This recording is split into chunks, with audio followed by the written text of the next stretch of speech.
Boa noite, pessoal, tudo bem? Primeiro eu queria agradecer vocês por todas as mensagens e engajamento no meu primeiro vídeo. É muito gratificante para mim poder ver que outras pessoas, outros profissionais, assim como eu, amam e acreditam na psicologia escolar e têm dentro de si esse desejo em ter seu espaço e trabalhos reconhecidos. Após esse primeiro vídeo, eu lancei algumas sugestões de temas para que vocês me dissessem quais deles eram da área de interesse, vocês gostariam de ouvir ou ter um aprofundamento maior. E o tema que foi votado foi desenvolvimento de projetos de intervenção. Mas espera aí, antes da gente falar sobre esse tema, se você ainda não se inscreveu no canal, se inscreve aqui, curte e manda para os seus amigos também esse vídeo. Vamos espalhar psicologia com propósito por aí. Quando a gente fala da área de desenvolvimento de projetos de intervenção, é uma das grandes frentes de atuação no ambiente escolar. Muitas das vezes nós observamos os profissionais com um desejo, um anseio muito grande por fazer esses projetos, mas sem recursos ou sem caminhos suficientes para tal. Então hoje, nesse vídeo, eu vou te ensinar o passo a passo para a implementação de projetos assertivos e contextualizados na sua instituição. São 4 passos: a identificação das necessidades, depois a planejamento do projeto, depois a implementação dele e, por último, o monitoramento e a avaliação. Quando a gente fala desses projetos de intervenção, são ações que são planejadas, estruturadas e organizadas para responder a alguma demanda dentro do ambiente escolar. Seja uma demanda social, emocional ou acadêmica e que tem como objetivo maior promover um ambiente mais inclusivo e o bem-estar da nossa comunidade escolar. Sim, a comunidade escolar, porque esses projetos eles não se restringem somente a alunos. Eles podem ser pensados para professores e famílias também, visando esse ambiente de desenvolvimento contextual e integral. Então, quando a gente fala de desenvolver, de começar, né, a gente pensa por onde começar, o que fazer primeiro.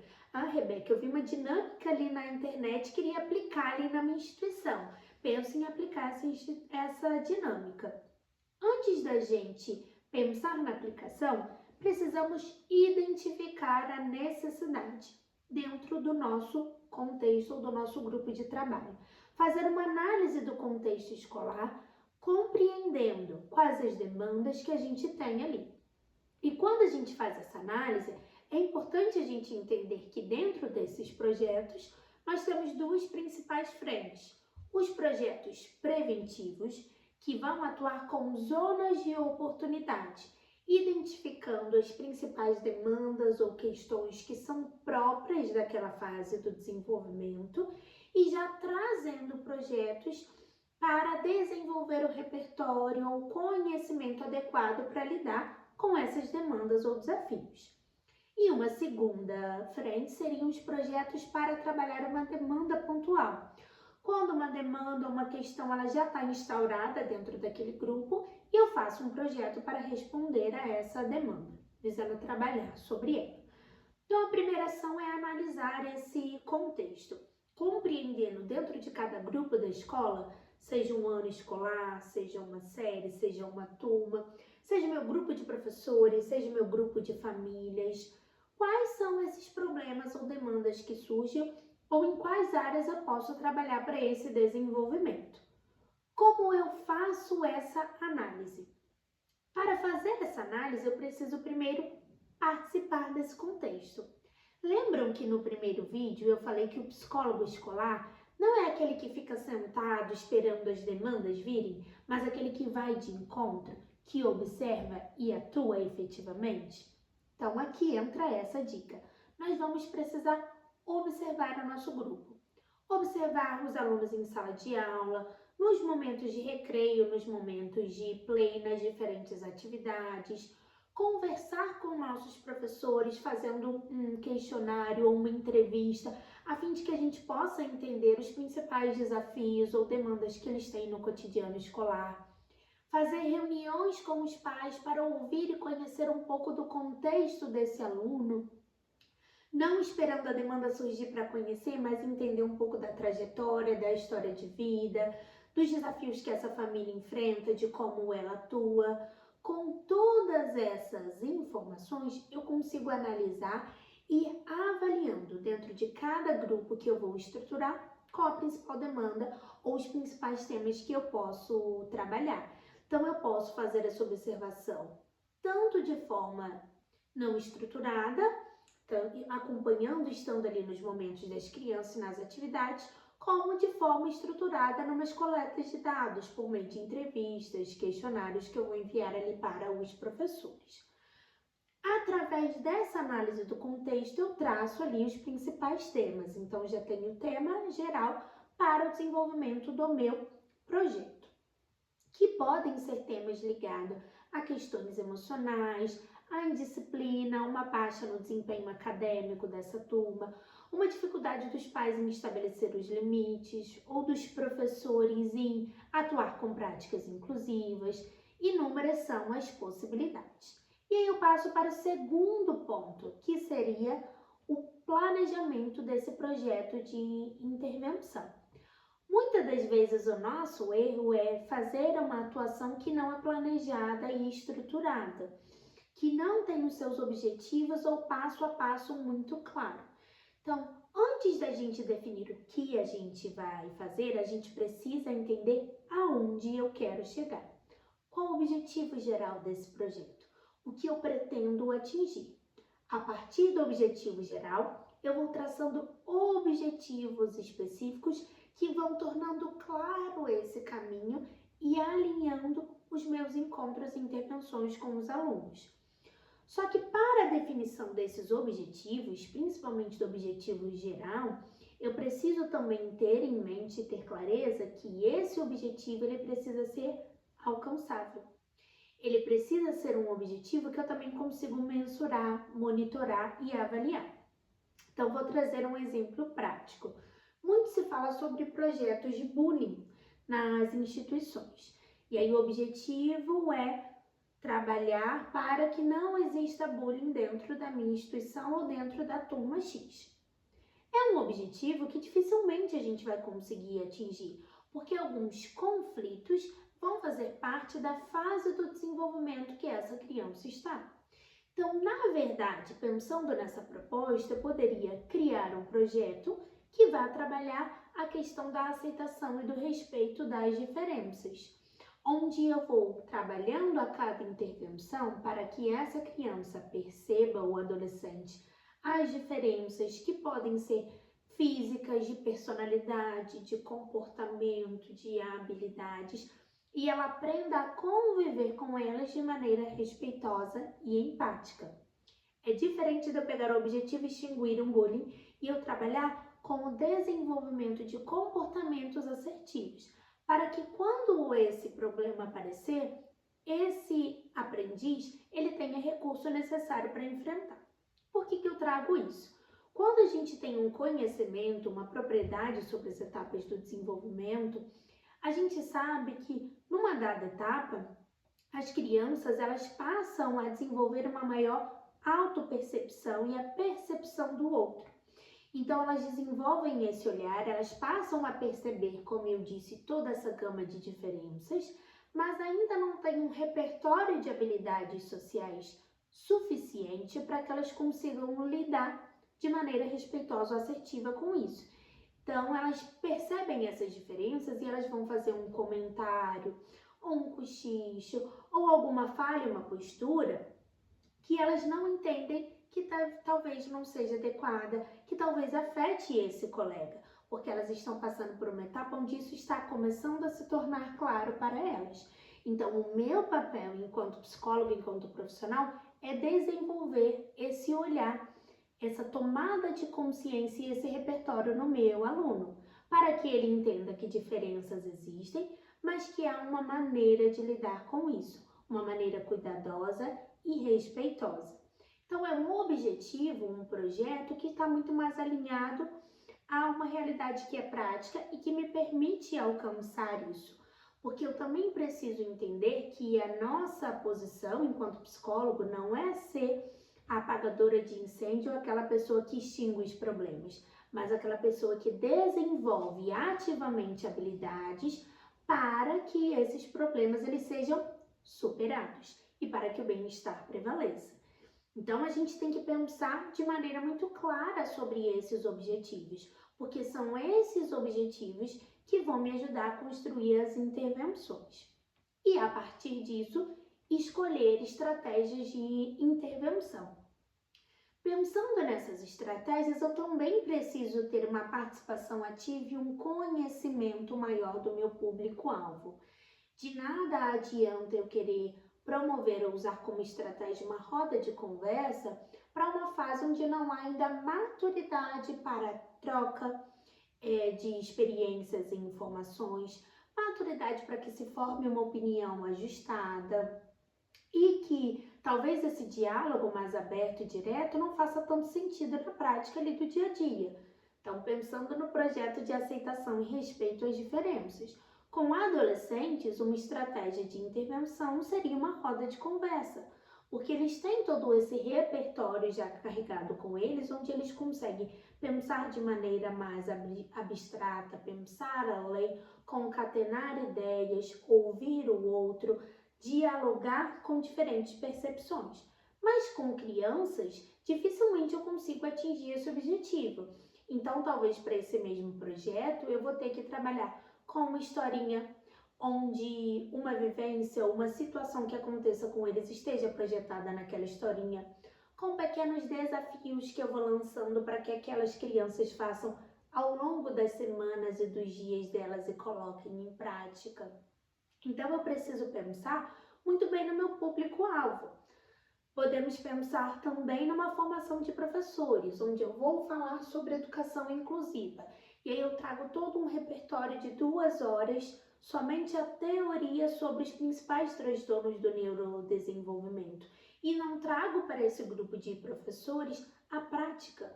O que fazer, como lidar com isso, como adaptar estrategicamente uma atividade, como gerenciar o momento de crise ali daquela criança. Então, eu preciso pensar também em estratégias e intervenções que estejam alinhadas e que, de fato, façam sentido para esse público-alvo. Senão, eu posso ter um excelente projeto e proposta, mas não conseguir atingir os objetivos por ele não ser bem pensado e estruturado. Então, nós precisamos conhecer para aplicar bem essas estratégias de intervenção. E pensar também nesse cronograma que a gente vai propor. Pense que quando a gente fala desses projetos que a gente vai desenvolver, eles envolvem uma mudança de comportamento, uma mudança de percepção, toda uma alteração comportamental, emocional e postural que ela não vai acontecer de um dia para o outro. Então, também eu posso ter excelentes estratégias, mas se eu aplicar em 5 dias da semana e voltar para aquela turma dali a 3 meses, dificilmente eu vou caminhar para esse desenvolvimento de habilidades ou de comportamentos. Eu preciso pensar também estrategicamente no tempo que eu vou aplicar para que eu consiga observar se de fato está fazendo sentido, monitorar se atingiu o público-alvo, se eles estão conseguindo seguir com aquilo. Então, é importante pensar nessas estratégias. E a partir daí, nós desenvolvemos, então, e implementamos esse projeto, com objetivos gerais e específicos claros e muito bem alinhados em relação à nossa frequência de entrada e as estratégias utilizadas.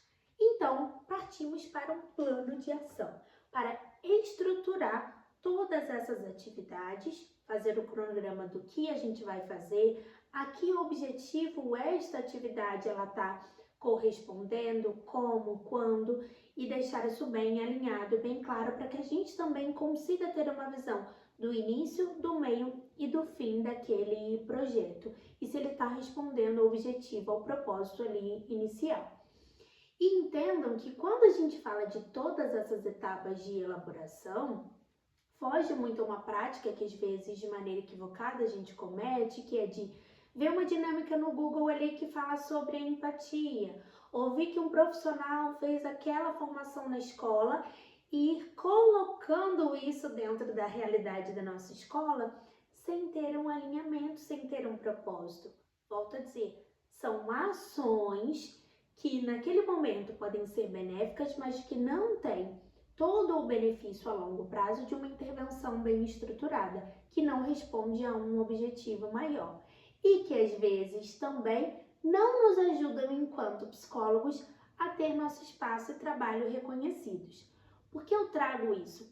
Muitas das vezes a gente se queixa que na escola não há essa valorização, esse reconhecimento, que a gente não tem espaço para propor, mas pense na diferença quando a gente está diante de uma equipe de gestão, de uma postura onde a gente só traz uma ideia, quero trabalhar um projeto de habilidades socioemocionais, porque eu acho que é importante, ou porque a BNCC diz que temos que trabalhar isso na escola, de quando eu apresento esse plano de ação estruturado, fundamentado, com objetivos específicos ali, que eu trago de maneira muito clara ali, como eu vou mensurar isso, aonde eu pretendo chegar, o porquê isso vai trazer um impacto para a minha comunidade escolar, a nível acadêmico, social, emocional, como isso vai auxiliar ali na orientação dos pais.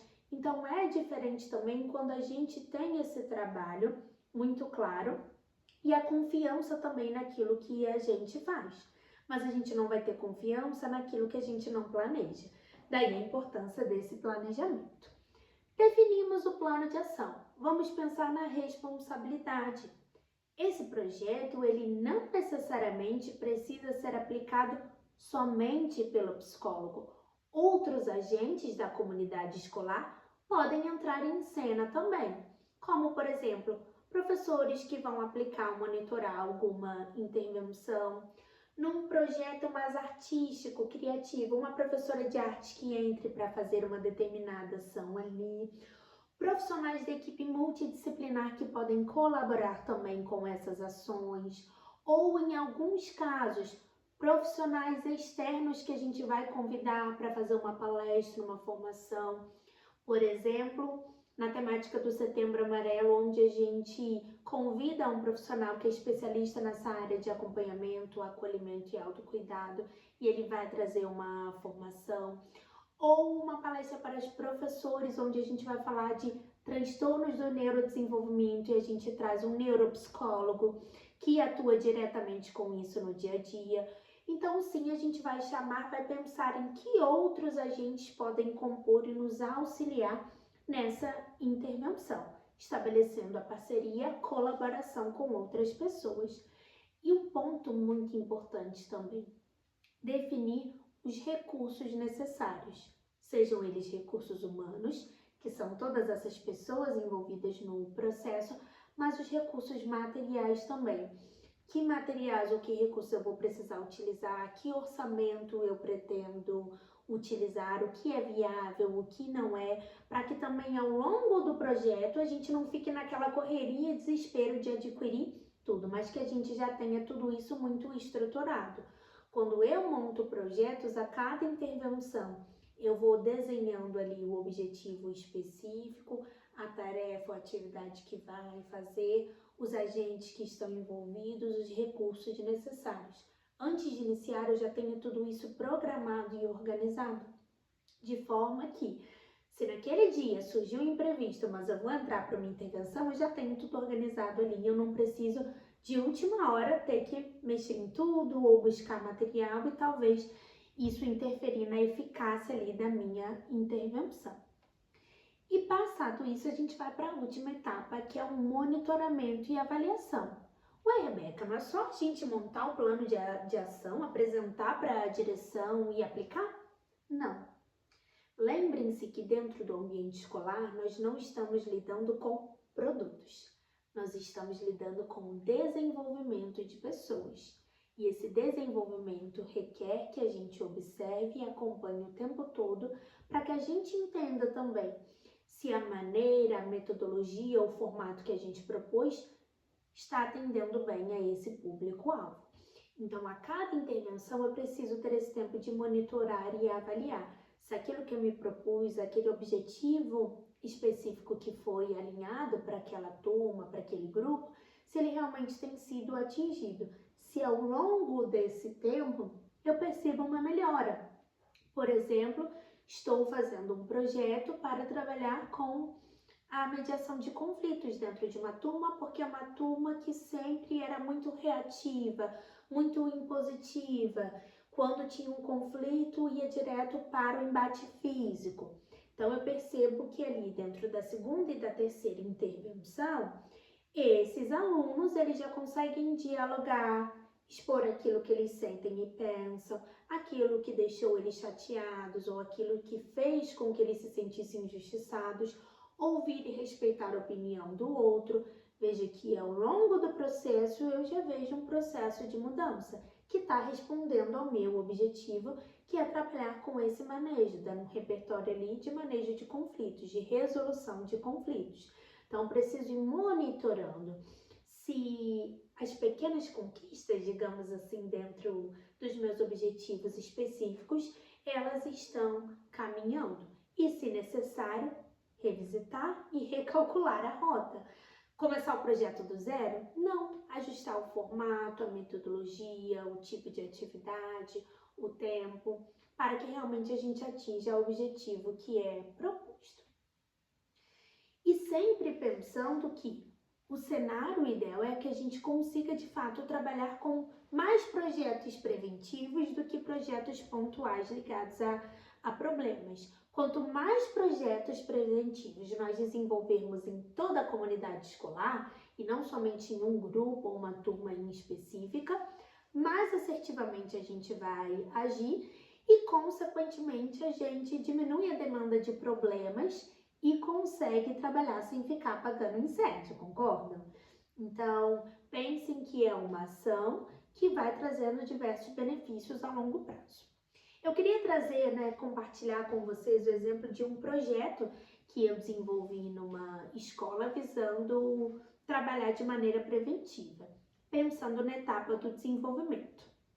A gente sabe que a fase de transição para a adolescência, essa saída da infância e entrada para a adolescência, é uma fase muito desafiadora porque as crianças que viram adolescentes passam por mudanças em diferentes áreas, esferas da vida deles, e os pais muitas das vezes se desesperam porque não sabem como responder a essa demanda, como lidar com isso. Em várias orientações e intervenções que eu fiz, eu já ouvi, parece uma outra criança, nem parece que é o meu filho, de um dia para o outro mudou. E esse desespero, ele atrapalha muito o processo ali do desenvolvimento. E quem atua no chão da escola sabe que cada vez mais esses sinais da adolescência, eles têm chegado de uma forma precoce. Então, quando eu era aluna, toda essa temática era trabalhada lá na aula de ciências, quando a gente estudava sobre as mudanças físicas do nosso corpo. Não havia esse espaço para todo o diálogo e o entendimento do que estava se passando, dos desafios que a gente iria enfrentar. Então, era aquele, cheguei na adolescência e agora? O que eu vou fazer com isso que está acontecendo comigo, né? Então, pensando em responder a essa demanda, eu desenvolvi um projeto com alunos de 5º ano, que se intitulou Projeto Crescer.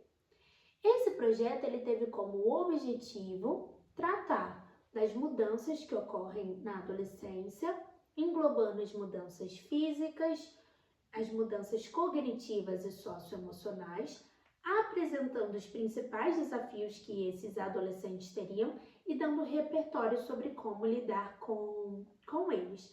Então, a ideia não é que eles não tivessem desafios na adolescência, mas que eles conhecessem esse campo desconhecido que eles iriam passar a lidar, a ingressar ali, compreendendo o que era natural, o que era próprio da fase, entendendo também não só como lidar com isso, mas quais os principais canais de ajuda que eles poderiam ter. E foi um processo ao longo do desenvolvimento de muita observação, de muita conversa com os pais para entender as questões que eles traziam, com os professores ali para entender o que chegava ali para a sala de aula no dia a dia, as principais dúvidas, mas eu entendi que eu precisava também ouvir o meu público-alvo para de fato fazer uma intervenção em um projeto ajustado àquilo que eles precisavam e não somente o que eu imaginava que eles precisavam. Então, esse projeto, na fase de desenvolvimento, ele contou com uma primeira ação que foi uma caixinha de perguntas anônima, tudo sobre a adolescência. Por que anônima? Justamente para a gente quebrar essa barreira da vergonha, da possibilidade do meu amigo me zoar, de todo mundo achar estranha aquela pergunta que eu fiz e que a gente deixasse esse canal aberto para que todo tipo de dúvida e pergunta surgisse ali. Então, essa caixinha ela ficou por um mês e os alunos me perguntavam, posso colocar 15, 20, 10, uma, duas? Pode colocar quantas perguntas você quiser.